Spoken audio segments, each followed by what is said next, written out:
तुम्हें देख रहा हूं। इतना आत्मभरा विश्वासपूर्ण उत्तर जब नरेंद्र नाथ ने सुना तब उसके मन में पक्का विश्वास हो गया कि आज भी हमारी संस्कृति में ऐसे महापुरुष है जिन्होंने अध्यात्म का अनुभव अपने जीवन में किया है। और यही रामकृष्ण देव, वो कभी स्कूल में नहीं गए थे, कभी कॉलेज में नहीं गए थे, किसी के साथ उन्होंने वाद झगड़ा कुछ नहीं किया।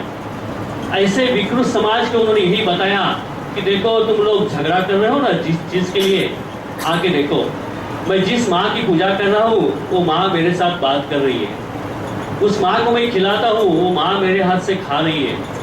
उन्होंने एक रू ली, क्वार्टर ली और माँ के नाक के सामने पकड़ी और दिखाया ये क्वार्टर हिल रही है, मेरी माँ श्वास प्रश्वास कर रही है। तुम लोग बोलते हो पत्थर की पूजा करते हैं, लेकिन देखो मेरी माँ चिन्मयी है, उस पत्थर में भी विराजमान है। तो विवेकानंद रामकृष्ण उन्होंने जो उस समय धर्म पुनर्जीवन का, समाज को और संस्कृति के पुनर्जीवन का महान कार्य किया।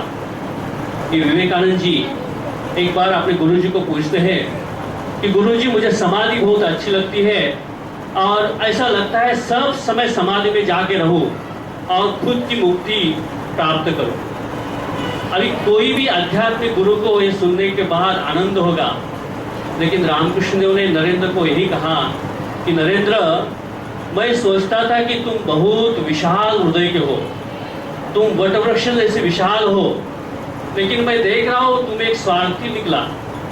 अरे खुद की मुक्ति की इच्छा, खुद की मोक्ष की इच्छा, ये तो स्वार्थ बुद्धि हो गई। मेरी इच्छा है तुम वटवृक्ष जैसे विशाल बनो और संसार के दुखी तापी पीड़ित लोग तुम्हारे पास आए और शांति का अनुभव करें। तो तुम्हारा जीवन खुद के मुक्ति के लिए, खुद के स्वार्थ के लिए नहीं होना चाहिए, तो विश्व के कल्याण के लिए हो। तो ऐसे समाधिवान महापुरुष को, स्वामी विवेकानंद को रामकृष्ण भगवान ने 39 ईयर्स, 39 साल तक हमारे बीच में जगत के कल्याण के लिए रखा था।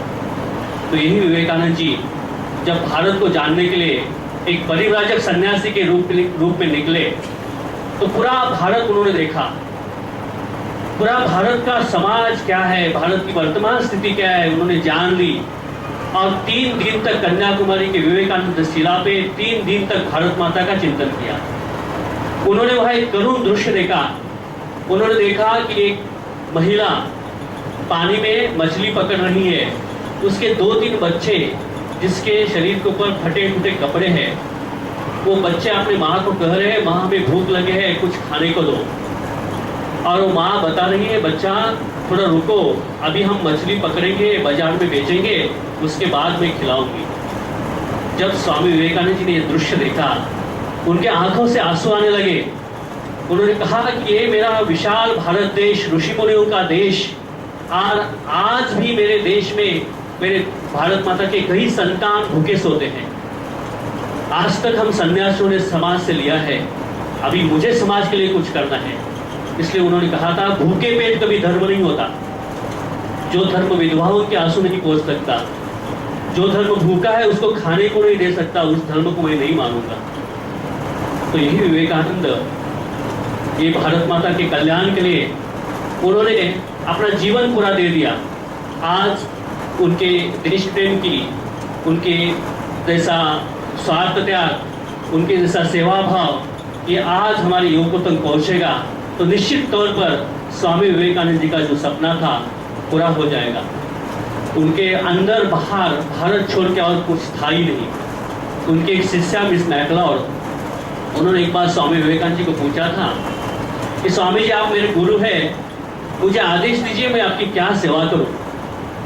तो स्वामी विवेकानंद जी ने कहा था कि यदि मेरी सेवा करनी चाहते हो तो 2 चीजें करो। उन्होंने कहा कि मेरी सेवा ये 2 चीजों से हो सकती है, और वो 2 चीजें यही है, सर्व इंडिया, लव इंडिया। भारत के ऊपर प्यार करो, भारत की सेवा करो, यही मेरी सेवा है। ये जब मिस मैकलॉड ने सुना तो उन्होंने कहा कि Swami Vivekananda is nothing but condensed India. Swami Vivekananda और कुछ नहीं है तो घनीभूत भारत, उनके अंदर बाहर भारत ही भरा था। ऐसे स्वामी विवेकानंद। विद्यार्थी मित्रों, समय बहुत कम है, लेकिन अभी कलेक्टर साहब ने जैसे कहा कि आप महान होंगे तो हमारा समाज भी महान होगा, और जब हम महान बनने जाते हैं तो हमारे जीवन में मुश्किलें तो आएंगी। लेकिन हम मुश्किलों को डर कर कभी घर में नहीं बैठना है, तो मुश्किलों का सामना करना है। मैं एक छोटी सी कहानी स्वामी विवेकानंद जी के जीवन की आपके सामने रखता हूँ। स्वामी विवेकानंद जब परिव्राजक अवस्था में घूम रहे थे तो एक बार वाराणसी में गए थे और वहाँ एक माता जी के मंदिर में दर्शन कर छोटी सी गली से जा रहे थे। देखा पीछे से कुछ आवाज हो रही है, तो स्वामी जी हमारे जैसे थे। स्वामी ने देखा कि पीछे 2-3 बंदर उनके पीछे आ रहे हैं। बंदर देखने से हम डरते हैं, स्वामी जी भी डर कर भागने लगे। जैसे स्वामी जी भागने लगे, 2-3 वानर थे, उनके पीछे 25-30 वानरों की झुंड लगी। स्वामी जी भाग रहे हैं, उनके पीछे वानर। ऐसी स्थिति में सामने से एक वृद्ध सन्यासी खड़े थे। उन्होंने चिल्लाकर कहा, ये युवक सन्यासी, डरो मत, सामना करो। स्वामी विवेकानंद जी ने 4 शब्द सुने, डरो मत, सामना करो, और उनके अंदर एक नया सामर्थ्य, नया जोश आ गया। पीछे मुड़कर उनके हाथ में लाकड़ी थी, वानरों को दिखाई, सब वानर भागने लगे। पहला क्या था, स्वामी विवेकानंद आगे भाग रहे, पीछे वानर। अभी क्या हुआ, वानर आगे, स्वामी जी पीछे, उल्टा हो गया। तो स्वामी विवेकानंद कहते हैं, मेरे जीवन में सबसे बड़ा लेसन, सबसे बड़ा धड़ा मैं इस वानरों से सीखा कि हमारे जीवन में समस्याएं आएंगी, मुसीबतें आएंगी। उस मुसीबतों को हम डरेंगे तो हम जीवन में कभी भी आगे नहीं बढ़ पाएंगे। तो समस्याओं का सामना करना है। हम विश्व के जितने भी महापुरुष देखते हैं, उनके जीवन में कितनी समस्याएं आई, लेकिन वो समस्या को डरे नहीं, तो उसका प्रतिकार किया, उसका सामना किया। तो हमारे जीवन में भी समस्याएं आई तो हम उसको डरेंगे नहीं, तो उसका प्रतिकार करेंगे। स्वामी विवेकानंद कहते हैं कि मेरे पास 1 रुपया नहीं था, लेकिन मैं पूरा विश्व घूम के आया। क्या था उनके अंदर? प्रबल आत्मविश्वास, सेल्फ कॉन्फिडेंस। वो कहते हैं यदि हमारे अंदर आत्मविश्वास होगा तो हम कुछ भी कर सकते हैं। और स्वामी विवेकानंद जी का रथ आप देखेंगे, वीर भाव पर स्वामी जी खड़े ऐसे, मानो लगता है आज से करीब 5000 साल पहले भगवान कृष्ण ने अर्जुन को यही कहा था, रथ पर खड़ा होकर। जब अर्जुन कह रहा था कि भगवान मैं कुछ नहीं करना चाहता, पूरा निराश हो गया था, तो भगवान श्री कृष्ण ने उसको जोर से कहा था, क्लैब्यम मास्मगमः पार्थ नैतत्तयुपपद्यते क्षुद्रम हृदय दौर्बल्यम त्यक्तोत्तिष्ठ परन्तप। अर्जुन उठो, खड़ा हो और तुम्हारा कर्तव्य करो। तो स्वामी विवेकानंद हमें यही कहने के लिए आए हैं कि हमारे अंदर अनंत शक्ति है, अनंत सामर्थ्य है, हमें किस भी चीज को डरना नहीं है, तो आगे बढ़ना है। वे कहते हैं, arise awake and stop not till the goal is reached. उठो, जागो और ध्येय प्राप्ति सुधी मंड्या रहो। तो स्वामी विवेकानंद यही कहने के लिए है कि हमारे अंदर अनंत शक्ति है, अनंत सामर्थ्य है, हमें किस भी चीज के लिए डरना नहीं है। वो एकमात्र ऐसे सन्यासी थे जिन्होंने विदेश में जाकर कहा कि पापी कहना यही सबसे बड़ा पाप है। वे कहते थे कि हम परमात्मा के संतान है।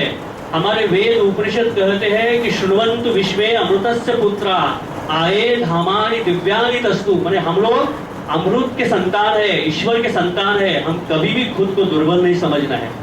तो ये आत्मविश्वास स्वामी जी के जीवन से हम लेंगे तो निश्चित तौर पर हम जीवन में कुछ आगे बढ़ सकते हैं। स्वामी विवेकानंद जब विदेश से भारत लौट रहे थे तो किसी ने उनको पूछा, स्वामी जी आप 4 साल तक अमेरिका में रहे हैं, शायद आपको गरीब भारत अभी अच्छा नहीं लगेगा। तो स्वामी जी ने उनको कहा था कि देखो, अभी तक मैं भारत के ऊपर प्यार करता था, लेकिन अभी मुझे भारत के धूलि का एक कण स्वर्ग जैसा प्रतीत हो रहा है। ऐसा स्वामी विवेकानंद जी का भारत के प्रति प्यार था। जब वो भारत लौटे तो हमारे कई देशभक्त स्वामी जी को कहने लगे कि स्वामी जी आपके अंदर प्रखर बुद्धिमत्ता है, आपके अंदर अनंत सामर्थ्य है, आपने विश्व को हिलाया है, हमारी संस्कृति को आपने जगाया है, आप स्वतंत्रता में लड़ा में आइए और देश के लिए कुछ करिए। तो स्वामी जी ने यही कहा था कि जब तक हम मन से गुलाम है तब तक हमें कोई स्वातंत्र नहीं दे सकता। इसलिए स्वामी जी ने कहा था कि देखो, ये हमारे अंदर हम लोग जो झगड़ रहे हैं, हम देश प्रेम भूल गए हैं, हम स्वार्थी बन गए हैं, इसको जब तक हम नहीं छोड़ेंगे, हम जब तक मनुष्य करके नहीं खड़े होंगे, तब तक हमें कोई स्वतंत्रता नहीं दे सकता। इसलिए उन्होंने 1897 में 1897 में अपने एक प्रवचन में उन्होंने कहा था कि आगामी 50 साल तक अपनी सब देव देवताओं को एक कोने में रख दो और खाली भारत माता को ही अपनी उपास्य देवता मानकर उसकी उपासना करो। जब मैं ये पढ़ रहा था मेरे कॉलेज जीवन में, तब मुझे आश्चर्य लगा कि एक सन्यासी होते हुए स्वामी जी कह रहे हैं कि 50 साल तक सभी देव देवताओं को बाजू में रख दो। लेकिन उस समय हमारे देश की ऐसी स्थिति हो गई थी, हम लोग धर्म को ऐसा करके रखा था, इसको मत छो, ये मत करो, ये मत खाओ, ऐसा मत रहो, यही इसको ही हमने धर्म माना था और इसको लेकर हम आपस में इतने झगड़ रहे थे। इसलिए स्वामी जी को कहना पड़ा ये सब चीजें 50 साल तक दूर रखो और खाली भारत माता को ही अपनी उपास्य देवता मानो। और देखिए उनके वाणी में कैसा विश्वास था, कैसा चमत्कार था। बराबर 50 साल उन्होंने कहा था 1897 में और 1947 में अपने भारत को स्वतंत्रता मिल गई। तो ऐसा विश्वास था उनके अंदर। यही स्वामी विवेकानंद जब उनके आखिरी के जीवन में बेलूर मठ में एक बार बैठे थे और खुद से कह रहे थे, यदि यहाँ एक दूसरा विवेकानंद होता तो वही समझ सकता था इस विवेकानंद ने भारत के लिए क्या किया। उसके पास उनके गुरु बंधु थे, उन्होंने कहा कि स्वामी जी आप तो अभी इतने कम उम्र में ऐसी बातें कर रहे हैं, आपको और बहुत कुछ करना है। तो उन्होंने कहा कि देखो मुझे जितना किया करना था उतना किया और मैंने जितना करके रखा है वो 1500 साल तक पूरे का इतना दिया है मैंने विश्व को। तो स्वामी जी ने खुद हमें इतना दे के गए हैं, उसका हमारे जीवन में हम लाएंगे तो निश्चित तौर पर स्वामी जी ने जो उदात्त भारत का सपना देखा था वो पूरा होगा। मैं आप सभी को, यहाँ के स्कूल अथॉरिटी को, कलेक्टर श्री को और बाकी सब यहाँ के गणमान्य नागरिकों को हृदय से धन्यवाद देता हूँ कि स्वामी विवेकानंद जी के रथ का यहाँ स्वागत किया। फिर से आप सभी को धन्यवाद देते हुए मेरे वाणी को विराम देता हूँ। धन्यवाद।